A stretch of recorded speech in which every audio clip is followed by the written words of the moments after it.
Okay. Balik tayo. Oh, balik tayo. Oh, asa na yung kaibigan ko? Asa na siya? Si kapatid na asa na yon? Angelito. Nawala? Padre Angelito. There pa you? Wala na si Angelito? Umalis? Pag gutom ang bata, tirahin mo na kasi di po yan titigil. Same sa anak ko. Sabi ni Kuan. Okay may sabat pala sa langit, araw ng Sabado. Walang sabat sa langit, huwag kayo maniwala doon. Angelito, andyan ka pa ba? Angelito? Ted na. Wala siya, Ted na. Okay. Continue tayo. Kala ko iniwan na ako. Okay na, sir. Wala pa, sir. Ang dami nanonood dito sa sa live natin, 220. Sige, sir. Di tayo. Ano yung tanong mo ulit? Sige, continue sa tanong mo. Sir, ano po itong sinasabi sa Acts 23 verse 6 and 26 verse 5 about sa pagsunod ni Paul? Paul continuing customs observing the Sabbath. Nag-continue si Paul on serving the Sabbath? Si Apostol Pablo, sir, 23 verse 6. Okay. Tanan din yung verse 6. Ano sabi dito? Teka. Yung sinasabi sa verse 6. Yan. Okay. When Paul saw that some of the group were Sadducees and the others were Pharisees, he called out in the council, "Fellow Israelites, I am a Pharisee, the son of Pharisees. I am on trial here because of the hope I have that the dead will rise to life." Asan dyan? Chapter 26 verse 5 pagit, sir. Chapter 26. Chapter 26 verse 5. Okay. They have always known, if they are willing to testify, that from the very first I have lived as a member of the strictest party of our religion, the Pharisees. Asan yung dyan? Sabi mo na serving the Sabbath. Ito po, sir. Philippians 3:5 pagit, sir. Okay, Philippians 3:5. 3:5 ng Philippians. I was circumcised when I was a week old. I am an Israelite by birth of the tribe of Benjamin, a pure-blooded Hebrew. As far as keeping the Jewish law is concerned, I was a Pharisee. Ano yung tanong mo dyan? Ito po, sir. Ano po ang ibig sabihin ni Paul, sir, nung sinabi niya po dito na si Paul ay nag-practice po siya dito sa mga talatang ito sa pag-observe sa 7-day Sabbath every week?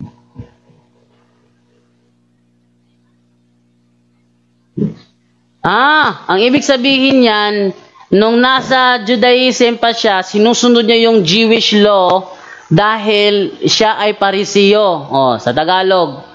Sabi sa Tagalog, sapagkat noong 8 araw pa lamang ako ay tinuli na ako. Isa akong Israelita na mula sa lahi ni Benjamin.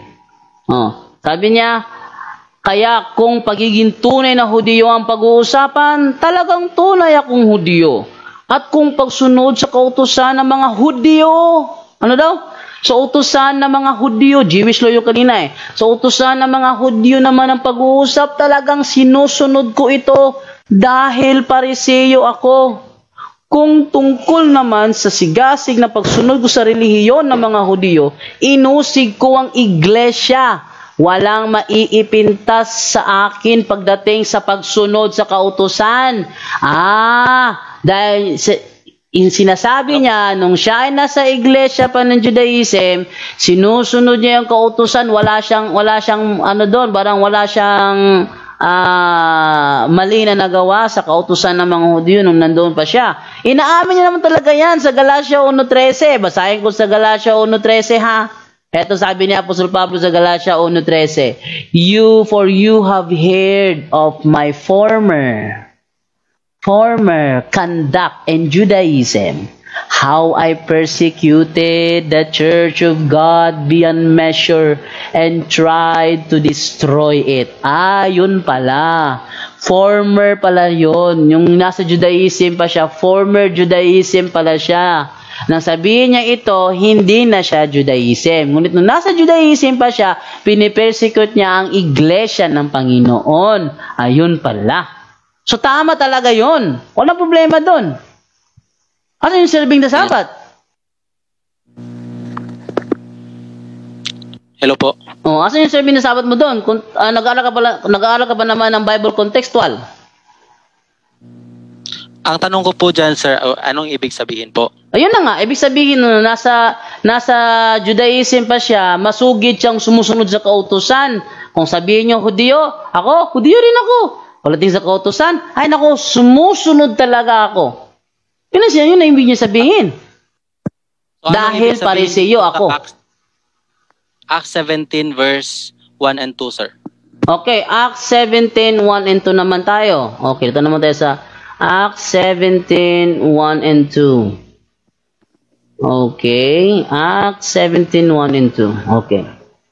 Sabi ganito, dumaan sina Pablo at sila sa Amphipolis at Apollonia hanggang sa makarating sa Thessalonica.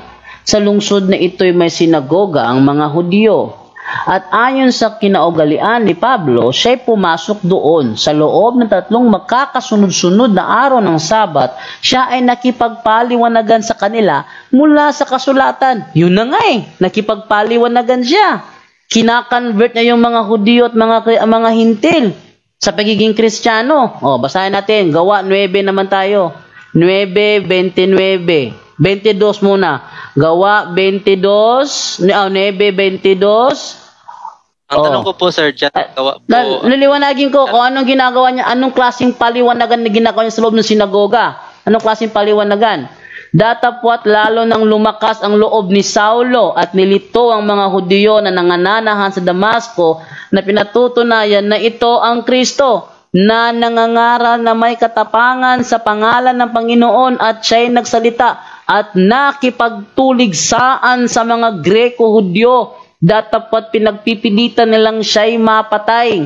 Ang ginagawa pala doon ni Apostol Pablo, pag siya pumasok sa sinagoga, hindi para mangili ng Sabat, kundi para hikayatin ang mga Hudyo at Kristiyano, Hudyo at mga Hintil, na sumali sa Kristyanismo. Katunayan, nang tuturo siya na si Jesus ang Kristo. Balikan natin ang sinasabi doon sa Juan 9:22. Anong sinasabi sa Juan 9:22? Ganito ang sinabi ng kanyang mga magulang dahil sa kanilang takot sa mga pinuno ng mga Hudyo sapagkat pinagkaisahan na ng mga Hudyo na ang sino man, gaya ni Pablo, magpahayag na si Jesus ang Kristo ay ititiwalag sa sinagoga. Ay ba't siya mangingilin doon? Tiwalag na siya. Hindi naman po sinasabi sa talata, sir, na kapag itiniwalag ka na po, bawal na pong mangili ng Sabat. Ano ba namang klaseng palusot yan? Hindi po sinasabi ng Biblia, sir, na kapag ikaw ay tiwalag, bawal ka na pong mangili ng Sabat. Hindi nga. Ito, bigyan kita ha, to prove sa iyo na hindi mangingilin si Pablo ng Sabat. Okay ha? Babasa ako, Galatia 4. Total, magaling ka naman sa konteksto Kung talagang marunong ka sa konteksto, maunawaan mo to. Kung talagang marunong ka. Pero kung maramdaman mo na tagilid yung argumento mo, hahanapan mo na ako ng letra por letra. Unahan ko to ha. Pag naramdaman mong tagilid ang argumento mo, hahanapan mo na ako ng letra por letra. Eto. Sabihin nga ninyo sa akin, kayong nagnanais magpasailalim ng kautusan. Hindi ba ninyo naririnig ang sinasabi ng kautusan? Sinasabi roon na si Abraham ay nagkaanak ng 2 lalaki. Isa sa aliping babae at isa sa malayang babae. Ang anak niya sa aliping babae ay ipinanganak ayon sa kagustuhan ng tao, ngunit ang anak niya sa malayang babae ay pinanganak bilang katuparan ng pangako ng Diyos. Ito'y isang paghahambing. Ang dalawang babae ay larawan ng dalawang kasunduan. Ang isa ay ang tipan sa bundok ng Sinai, na kinakatawan ni Hagar at ng kanyang mga anak na pawang mga alipin. So, ang dalawang babae rito ay dalawang covenant. Yung isa galing sa Sinai. Alam mo na kung anong covenant ang galing sa Sinai. Binasa mo na yung kagabi, Deuteronomio 4:13. Si Hagar ay kumakatawan sa bundok ng Sinai na nasa Arabia at larawan ng kasalukuyang Jerusalem sapagkat siya'y nasa pagkaalipin kasama ng kanyang mga mamamayan. Ngunit ang Jerusalem na nasa langit ay malaya at siya ang ating ina. So may dalawang covenant dito. Yung isa from Sinai, yung isa naman yung nasa langit at yun ang ating ina. Tuloy. Ayon sa nasusulat, magsaya ka o babaeng hindi magkakaanak. Humiyaw ka sa galak, ikaw na hindi pa nakaranas ng hirap sa panganganak. Sapagkat higit na marami ang anak ng babaeng nangungulila kaysa babaeng may asawa. Mga kapatid, tulad ni Isaac, tayo'y mga anak ayon sa pangako. Noong una, ang ipinanganak ayon sa Espiritu ay inuusig ng ipinanganak ayon sa kagustuhan ng tao. Gayon din naman ngayon. Ngunit ganito ang sinasabi ng kasulatan, palayasin mo ang babaeng alipin. Ano yung palayasin mo? Ano yung babaeng alipin? Yon ang covenant na galing sa Sinai. Paalisin mo. Paalisin mo ang babaeng alipin at ang kanyang anak sapagkat ang anak ng alipin ay hindi dapat makibahagi sa mana ng anak na malaya. You open the door. Kaya nga, mga kapatid, hindi tayo anak ng alipin. Kung baga, hindi tayo anak ng covenant na binigay sa Sinai. Ng alipin, kundi ng malaya. Yon. Hindi tayo anak ng alipin ha. O yung alipin dito, yun ang covenant from Sinai. Hindi tayo anak ng covenant from Sinai. So bakit mangingili ng Sabat si Pablo? Nandoon sa covenant from Sinai ang utos ng pangingili ng Sabat. Hindi ngayon ang ating ina Ang ating ina malaya. So yun. Kaya hindi siya mangingili ng Sabat. Kaya yun sinasabi mo, nangingili siya ng Sabat. Sinungalingan yun, bro. Sige sir, respetuhin po natin yan. Nirespeto ko naman po yung mga beliefs ninyo kasi sa inyo po yan. Ang akin lang po kasi sir, kasi gusto ko naman pong i-question yan sa inyo kasi po, kanina po, pagkatapos ko pong mag-present, nagtanong po kayo. Pasensya na po. Sige, walang problema. Minsan po ay medyo hindi ko po masasabi ng diretso kasi hindi naman po ako fluent sa Tagalog, sir. At nag-aaral din po ako konti ng Tagalog. Filipino. So, pagtatagalog po, hindi po talaga fluent po ako dyan. So, minsan po ay medyo na-stuck po ako sa pagsasabi o pagtatanong. Pasensya na po sa ating mga tagapanood. So, okay na po ako sa question, sir. Ito siguro last na lang po ito na isasabihin ko at pwede na po kayo magtanong pagkatapos dito, sir. Tapos kayo na po tapos magtanong tapos pwede na po tayo magtapos. Okay. So, muli po magandang hapon sa ating lahat. At muli, nagpapasalamat ako sa Panginoon sa ibinigay na pagkakataon. Hindi ko naman po intensyon na makipag-away kahit kanino man pero kung minsan ay palakasan ko yung boses ko kasi po ganyan lang po talaga kapag meron po tayong ipinapaliwanag po. So sa lahat po nating mga viewers, mapa Seventh-day Adventist ka man o mapa Catholic, so, ayun po sa sinabi ni Sir Jando na isa po akong mahusay sa sentido biblical, contextual. Siguro po, sinabi ko po sa kanya na nag-aral po ako pero hindi ko po sinabi na mahusay po ako dyan. Meron po akong konting kaalaman tungkol po sa mga context na ayon sa pagkaunawa ng mga tao na nagbasa ng Biblia. Pero ako po ay naniniwala na kung pag-aaralan po natin ang Biblia na totoo po tayo at talagang hindi po tayo nandadaya at talagang patas po tayo sa ating pag-aaral, alam ko po na balang araw po ay magkakaroon po ng magandang results ang ating pag-aaral sa salita ng Diyos. Kagaya ng sinabi ni Sir John Doe, ito po ay pag-uusap. Ito po ay talakayan.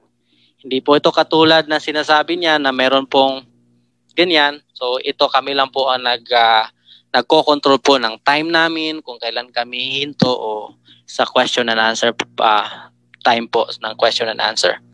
So ngayon po ako po ay magpapatuloy muli at sa ating mga kaibigan na mga members of Roman Catholic Church, akin pong dinadalangin na sana po ay balang araw hindi na po pumupunta o dumating sa punto na tayo po ay away-away. Magtutulungan po tayo na atin pong pag-aaralan kung ano po yung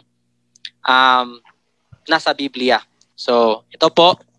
Kasi po, nung pumasok po ako sa Zoom, nung nakaraang gabi, nagtanong po ako kay Sir. Sabi po ng kasama ni Sir na mabuti na mayroong schedule para sa akin. Akala ko naman po na yung schedule na po yun ay mag-uusap lang po kami. So meron pong topic na present ko sa kanya. Ito po ang Sabat, nag-uusap kami kagabi. Ngayon po, nangyari na po. So, salamat Sir John Doe at sa lahat ng ating mga pakinig ngayon sa live ninyo po. So, ito po, sabi po ng Bible na ito po ang pinaniniwalaan ng Seventh-day Adventist. Na sabi ng Biblia na ang Diyos ay nagpahinga, ang Diyos ay pinakabanal niyang Sabat at kanya pong ipinangilin. Mismo po ang record sa Bible, sinasabi po na ang Diyos ay nagpahinga. Yan po ang record sa Bible. Nagpahinga ang Diyos. At sabi po sa Ten Commandments, na sabi kanina ni Sir John Doe, nirespeto ko naman po yun kasi gusto ko naman lang pong gusto kong ihayag na paniniwala ko bilang isang Seventh-day Adventist na ako po ay naniniwala na ang Sabat ay para sa lahat ng tao. Okay? So, kung ano man yung mga sasabihin ng mga tao diyan na kayo po ay hindi naniniwala, meron po akong mababasa dito na ito po ay para sa tao. So, ang Sabat ay para sa tao at ako po ay naniniwala na ang Ten Commandments ay itinuturo pa din sa panahon ng mga apostoles. Okay? So, lalong-lalo na po sa panahon ni Kristo. Kasi po nung nagtanong ang isang rich young ruler, nung tinanong niya po ang Panginoon na ano po ang aking gagawin upang magkaroon ako ng buhay ng walang hanggan, kinote po ng Panginoon ang batas na ibinigay niya kay Moses. Thou shalt not kill, thou honor your father and your mother. And makikita po natin dyan na mismo ang Panginoong Jesus ay kinaugalian po, ugali po ng ating Panginoon na siya po ay pupunta sa senagoga sa araw ng Sabat. At ako po ay naniniwala doon na ang Panginoong Jesus, dahil ugali niya po na pumunta sa senagoga sa araw ng Sabat, doon po sa kanilang panahon, senagoga po ang place of worship. Doon po sila. So sa atin po ngayon na panahon is church, ang ating panahon na tinatawag din place of worship. Yun po ang paniniwala ko. At ako po ay naniniwala na kailanman ang Biblia ay mananatili na totoo at buhay.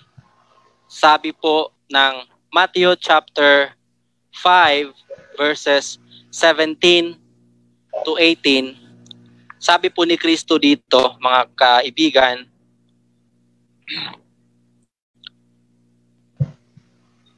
tungkol po ito sa kanyang sinabi sa tungkol po sa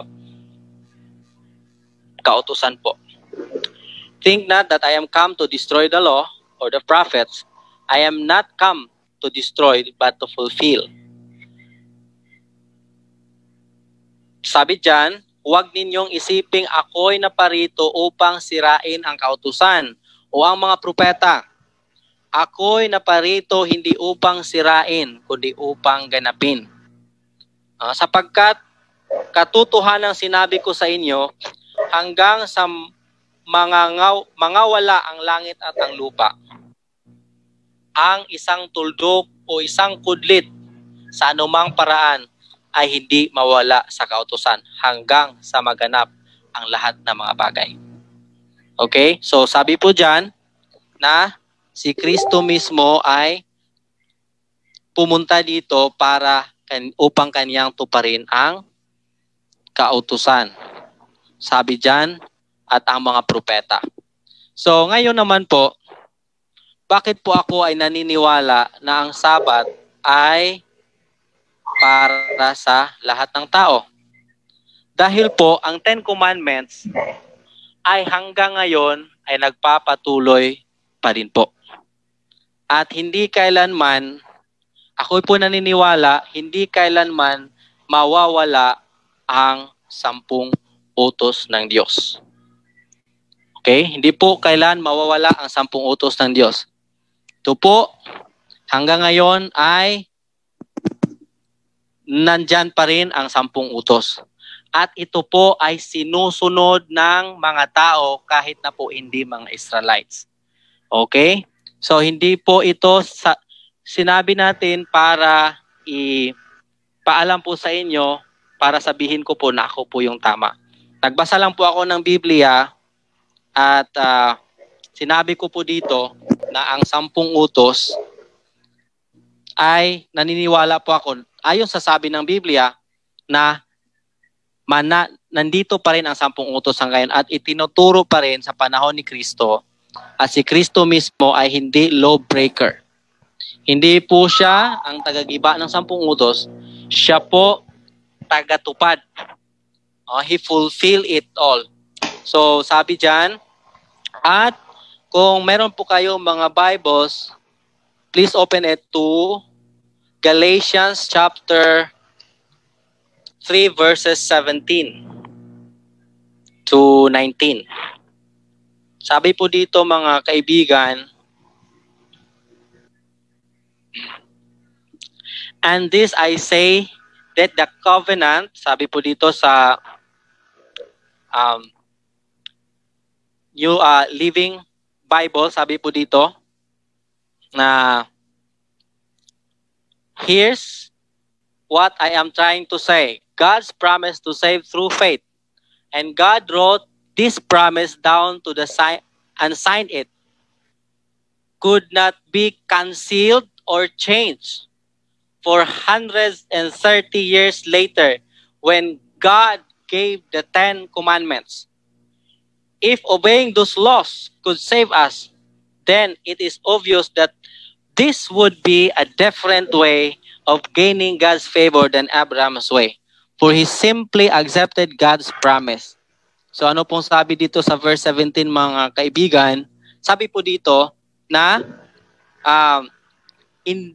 here's what I am trying to say. God's promise to save through faith. And God wrote this promise down to and signed it, could not be canceled or changed for 430 years later when God gave the 10 commandments. So meaning mga kauturan, meron tayong mababasa na kahit na si Pablo, kino-quote niya pa rin po yung 10 utos o 10 commandments. So ito pa po, Ephesians chapter 6 verses 1 and 2. Ano pong sabi dito mga kaibigan? Sabi po dito, children, obey your parents. This is the right thing to do because God has placed them in authority over you. So mismo si Paul, nagtuturo po siya mga kapatid ng nasa 10 utos po. Sabi diyan, children, obey your parents, for this is right thing. This is the right thing to do because God has placed them in authority over you. Honor your father and your mother. This is the first of God's 10 commandments that ends with a promise. This is the promise that if you honor your father and mother, yours will be a long life full of blessings. So mismo dito mga kapatid, kung sasabihin natin na pinago na ng Panginoon, wala na yon, at sasabihin natin na yung 10 Commandments para lang sa Israelites, para lang doon sa kanila, at sila lang po yung sinasabihan dahil sila lang po yung nandoon, sila yung kinuha galing sa Egypt, bakit po tinuro dito? Bakit po sinasabi ni Pablo na honor your father and your mother? Because this is the first of God's 10 Commandments that ends with a promise. So kung sasabihin natin na yung Sabat, yung kasama sa 10 Commandments na Sabat ay binago na, bakit po mga kapatid, mababasa natin dito sa Bible na mismo ang mga apostoles dito sa Ephesians chapter 6 verses 1 to 2, sabi diyan, si Paul ay nagtuturo na sundin, honor your father and your mother. This is the first of God's 10 commandments. Another one is in Galatians chapter 4. So mababasa natin dito mga kapatid, anong sabi dito sa verse 24 and 25. Sabi po dito mga kapatid, now this true story is an illustration of God's two ways of helping people. One way was by giving them His laws to obey. He did this on Mount Sinai, when He gave the 10 commandments to Moses. Okay? So Mount Sinai, by the way, He called Mount Hagar by the Arabs, and in my illustration, Abraham's slave wife Hagar represents Jerusalem, the mother city of the Jews. Okay? So sabi po dito, the center of the system is trying to please God by trying to obey the commandments, and the Jews who try to follow the system. So meaning, andyan po ang 10 Commandments. Kasi ano pong sabi dito mga kapatid? When He gave the 10 Commandments to Moses, on one way was by giving them His laws to obey. He did this on Mount Sinai. So when He gave the 10 Commandments, so bakit po ba ikinote ito ng mga apostoles kasama si Paul kung ang 10 Commandments kasama po ang Sabat dyan mga kapatid? Kasi ang Sabat part ng 10 Commandments. Kung ang 10 Commandments ay hindi na po applicable para sa atin ngayon. Kasi ang sinabihan ng 10 Commandments ay para lang sa mga Israelites. Pati na rin si Jesus. Bakit po nung tinanong siya ng isang rich young ruler, mga kapatid, sabi ni Jesus na alam mo ba ang utos? Huwag kang magpatay, honor your father and your mother. Sabi ng rich young ruler na yes, alam ko yan. So, bakit po ang ating mismong Panginoon ay kinukot niya po ang 10 Commandments kung wala na po yun? Kung kasama po dyan ang Sabat mga kapatid, na makikita natin na mismo si Paul ay nagtuturo pa rin hanggang ngayon sa tinatawag nating 10 Commandments. At mga kapatid, malinaw naman po dito sa Biblia, nang sabi dito sa Bible na si Jesus Christ ay, according to His custom, He went on the Sabbath sa Luke 4:16. Sabi po dito mga kapatid, and He came to Nazareth when He had been brought up, and as His custom was, He went into the synagogue on the Sabbath day and stood up to read. Okay? So, mismo si Jesus Christ, mga kauturan nga, mga kapatid, pumupunta mismo sa sinagoga. At ito po ay naaayon sa kanyang custom. Ulitin ko po, ang sinagoga po sa kanilang panahon, yan po ang kanilang tinatawag na place of worship. So sa atin po dito, sa ating lugar po natin dito sa Philippines o sa ibang bansa, ito po tinatawag nating church. Ito po tinatawag nating church na doon po tayo pupunta, anumang araw ang pagsamba, katulad ng sa iba, sa inyo, linggo, pumupunta po kayo sa church. Sinasabi ko po dito na ito po ay mananatili because even Jesus Christ, his custom, according to the Bible, he went into the synagogue on the Sabbath day and stood up to read. Okay? So, ano pong sabi sa Isaiah chapter 66? Ano pong sabi dito mga kapatid? Okay? Kung wala na po ang Sabat, ano po ang sinasabi ng Bible? Chapter 66, verses 20. Okay? Sabi po dito, at kanilang dadalhin ang lahat ninyong mga kapatid mula sa lahat ng bansa at pinakahahandog sa Panginoon sa kanila'y sa mga. Okay, so sabi po dito,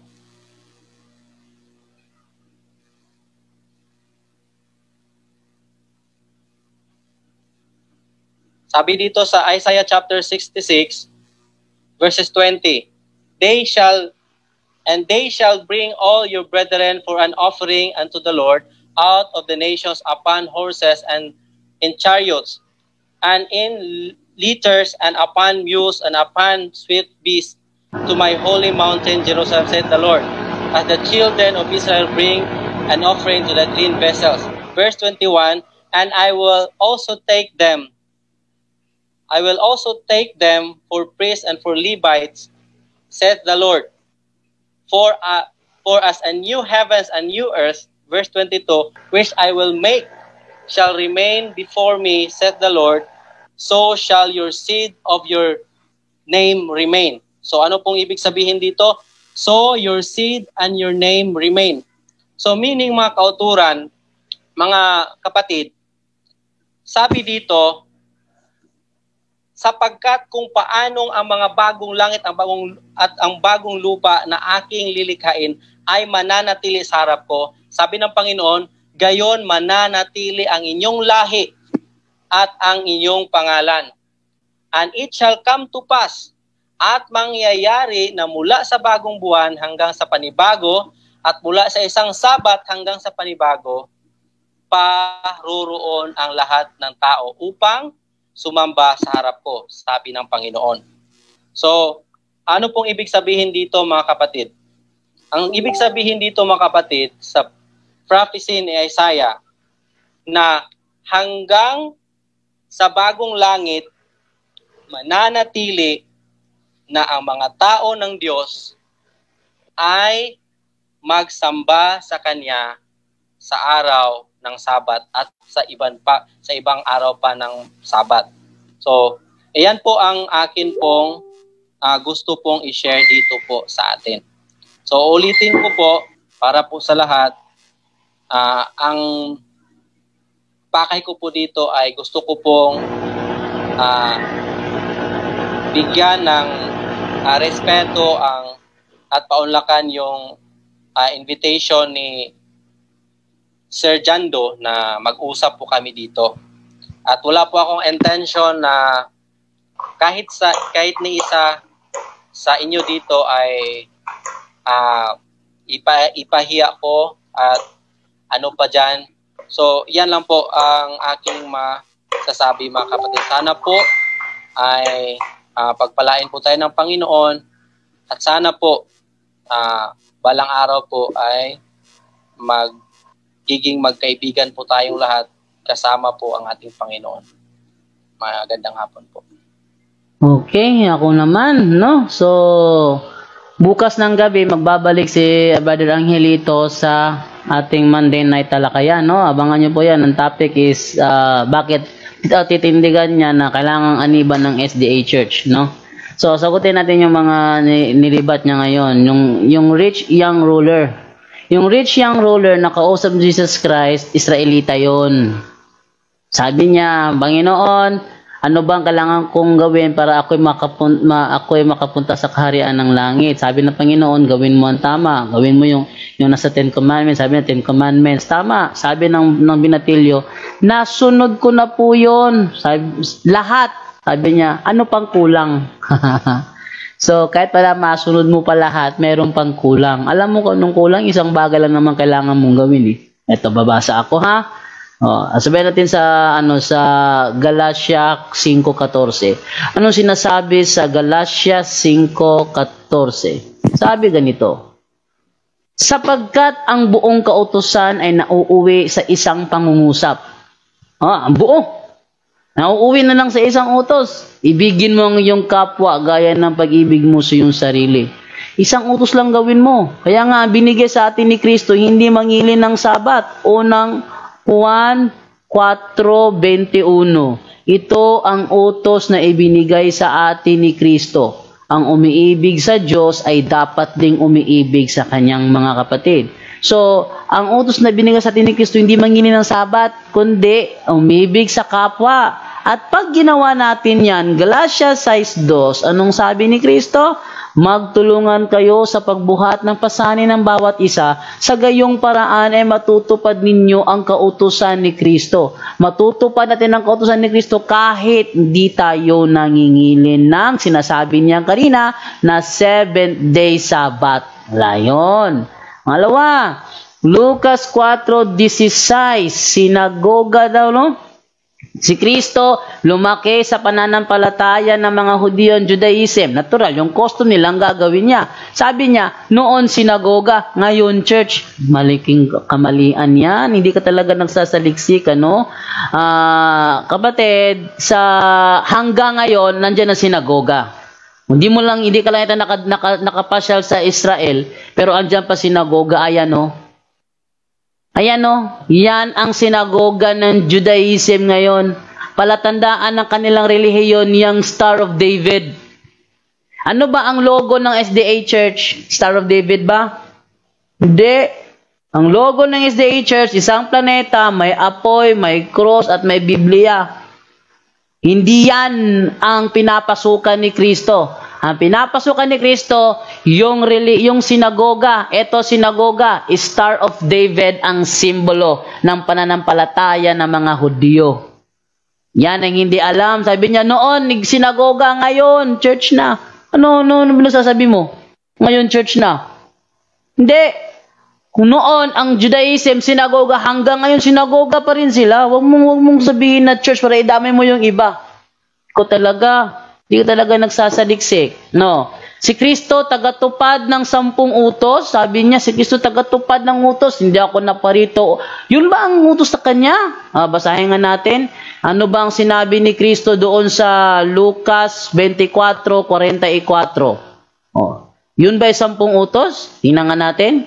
Lucas 24:44, sabi ni Kristo ganito, ito ang tinutukoy ko nang sabihin ko sa inyo noong kasama pa ninyo ako, dapat matupad ang lahat na nasusulat tungkol sa akin, sa kautusan ni Moises, sa aklat ng mga propeta, at sa aklat ng mga awit. Ano rin yung kailangan nyo tuparin? 10 utos? Anong 10 utos mo nasasabi mo? Ang utos pa rin niya, yung nasusulat tungkol sa kanya. Ang 10 utos ba tungkol sa kanya? Hindi. Iba. Ano ba ang nakasulat sa kanya sa kautusan ni Moises? Basahin natin yung kautusan ni Moises. Deuteronomy 18:18. Kaya mula sa kanila pipili ako para sa kanila ng isang propetang katulad mo. Sasabihin ko sa kanya ang aking kalooban at siya magsasalita nito sa mga tao. Sino mang hindi makinig sa kanya ang nagsasalita para sa akin ay mananagot sa akin. Yung sa propeta naman, ano sa propeta? Isaiah 53. Yung 53, ano yan? Yung pagkakapatay doon sa tupa. Kay Kristo naganap yan. Tinuro yan ni Felipe doon sa Yunoko. Pangatlo, sa aklat ng mga awit. Ano yung nasasabi sa aklat ng mga awit? Awit 22:1 patuloy. Anong sinasabi doon? Diyos ko, bakit mo ako pinabayaan? Bakit ka napakalayo sa pagtulong sa akin at sa mga salita na ng aking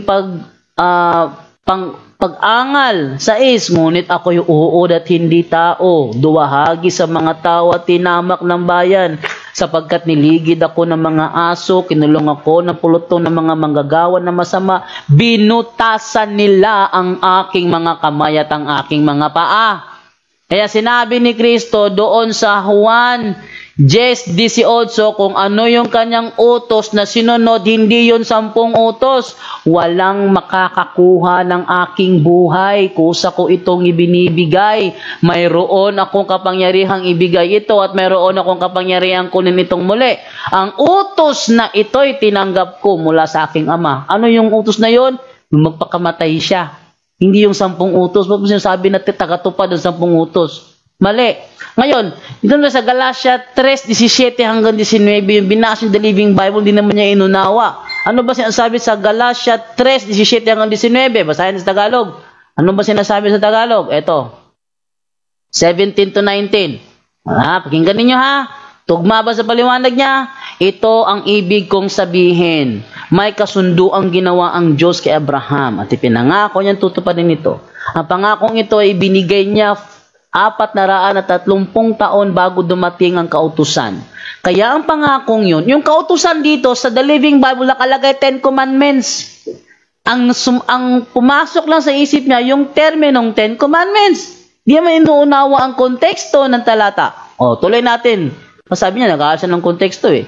Kaya ang pangakong yon ay hindi mapapawalang bisa o mapapawalang saysay ng kautusan. Sapagkat kung matatanggap natin ang pagpapalas o magitan ng pagsunod sa kautusan, walang kabuluhan ng pangako ng Diyos kay Abraham. Ngunit ang totoo, ibinigay ng Diyos ang pagpapala bilang pagtupad sa pangako niya.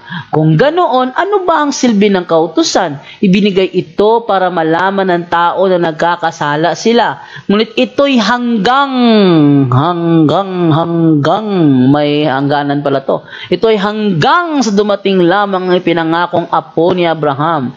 Ibinigay ng Diyos ang kautusan sa pamamagitan ng mga anghel at sila nagbigay nito sa mga tao sa tulong ng isang tagapamagitan. Ano yung kautusan na yun? Alam nyo na. Yun ang kautusan ibinigay ni Moises sa mga Israelita. Yung 10 Commandments nga. Next. Hindi niya pa naunawaan. Sabi dito, ito ay may hangganan. Hindi, sa kanya. Walang hangganan sa kanya eh.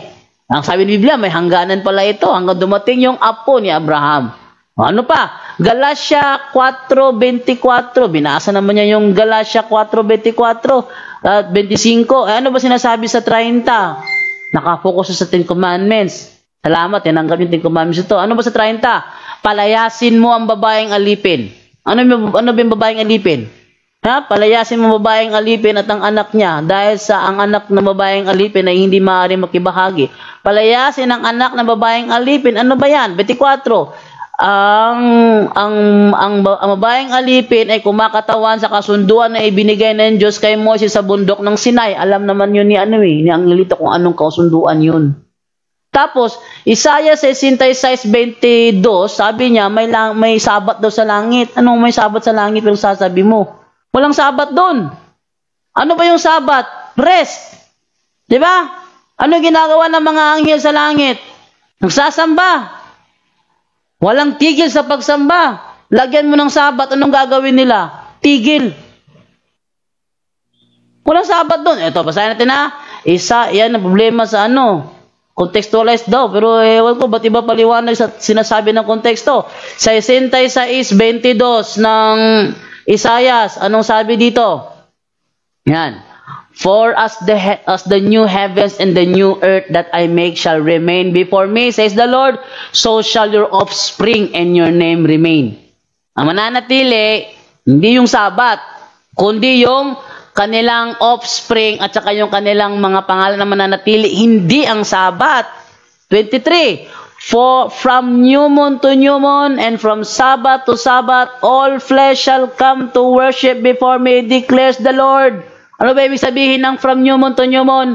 From Sabbath to Sabbath, may day off ba yan? May rest ba yan? Halimbawa ganito, sabihin ko sa inyo, may kumpanya ako, magtrabaho kayo doon from Saturday to Saturday. Tanong, anong araw day off nyo? Bagot yung mga nanonood.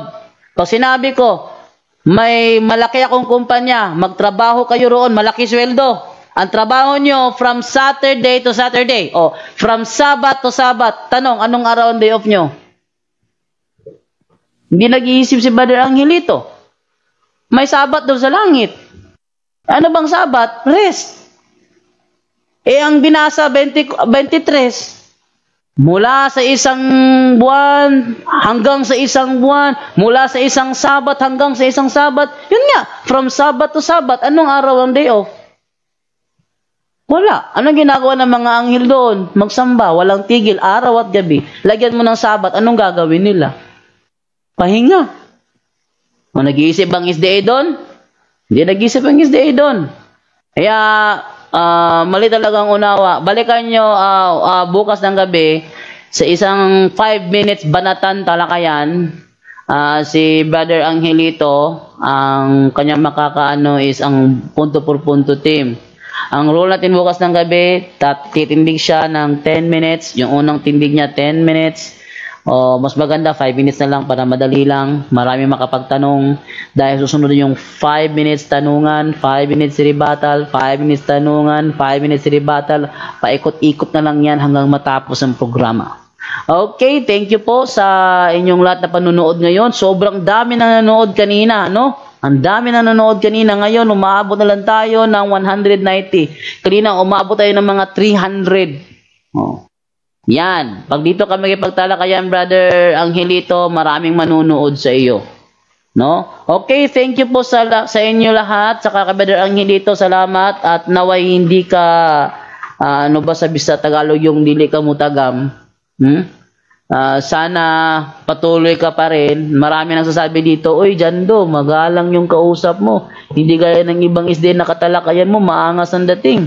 Oh, mukhang mabait ang katunggalin ni Brother Jando na SDA. Sana gabayan siya ng Espiritu Santo na bumalik siya or umanib siya sa Iglesia Katolika Apostolika Romano. Sabi ni Gagarisa Labisores. Yan.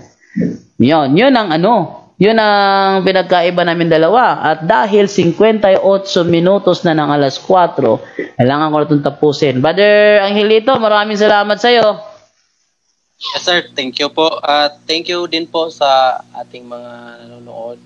At pasensya na po, sir, kung meron po akong mga nasabing medyo hindi maganda or para sa inyo po, parang against po sa inyo siguro. Pero yan lang po ang aking pinaniniwalaan bilang isa pong member ng Seventh-day Adventist at pinagpipray ko po sa Panginoon na sana po ay dumating ang araw na magiging isa na po tayong lahat. No? Wala po akong ginajudge dito, wala po akong, kasi ang purpose ko po talaga sa race, hindi po ipahiya yung isang tao. Okay lang po kung ako po yung mapahiya, hindi lang po sana makapahiya ako ng isang tao kasi po gusto ko po na i-practice kahit na po dito na lang po na magkakaroon po tayo ng isang magandang pag-uusap. Kasi po, alam po naman ninyo, sir, na nag-uusap po tayo sa Messenger at sabi po magtakalakayan lang po tayo at yan po, hindi naman po tayo dito nag-aaway. Siguro lang po sa ating mga viewers kung minsan ay meron po akong mga sasabihin na hindi po panic sa inyo, pasensya na po. Pero bilang isang Seventh-day Adventist, yun po ang paniniwala ko. At hindi po ako magaling. Hindi po ako, sabi ni Sir Jando kasi na isa po akong mahusay sa sentido contextual. Hindi po ako mahusay dyan, mga kapatid. Meron lang po akong alam, ulitin ko po, meron po akong konting alam dyan dahil ako po ay nag-aaral din po kahit papano. Pero hindi ko po ako expert dyan. At Sir Jando, kung gusto niyo po talagang expert po, hindi po katulad ko, pwede po na pag-usapan po natin yan kung okay lang po sa inyo na hindi naman po siya mag-usap po kayo at ipakilala ko po sa inyo yung gusto niyo talaga kasi parang baka po discourage kayo kasi tayo po nag-uusap. At naintindihan ko po na gusto nyo po na talagang yung sabi nyo po kanina, akala nyo po magaling ako sa inyo. Pero hindi po yan ang dapat kong patunayan dito. Ang akin lang po sir is i-share ko lang po kung bakit ako naging Seventh-day Adventist, kung bakit ako naniniwala. Yan po. At wala po akong dapat ipahiya, wala po akong dapat pagsabihan ng masama, pero kung nakapagsabi man ako ng against sa inyong kalooban, sorry po sir, at nawa po ang Panginoon na po ang bahala sa atin.